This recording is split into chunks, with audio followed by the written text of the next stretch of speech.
Well, I'm delighted now to be joined by Nigel Farage, GB News broadcaster and founder of the Brexit Party. Welcome to the show, Nigel. Good evening. Well, Spare has apparently become the fastest-selling non-fiction book of all time, according to its publisher. Have you had a chance to read through the book yet, Nigel? What do you think? With great regret, I have to report that I have. It is ghastly at every level. Can you imagine trashing your own family, trashing your own country, trashing the Commonwealth, trashing your grandmother's legacy when she was the late Queen Elizabeth, and doing it all for money? I think the whole thing, frankly, is despicable.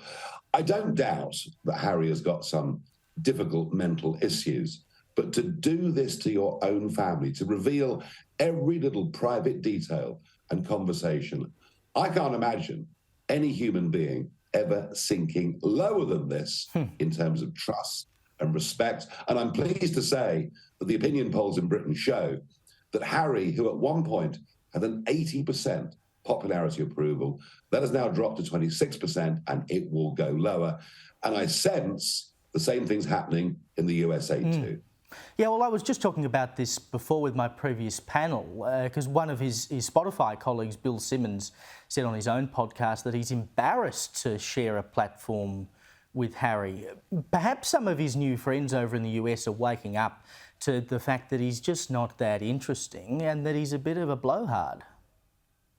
Well, I think more than that, some of his new friends in the US in that sort of West Coast celebrity arena will realise there is no conversation, there is no interaction they can have with this man that will not be solved at a later date. You see, so how can you trust him? And you know what?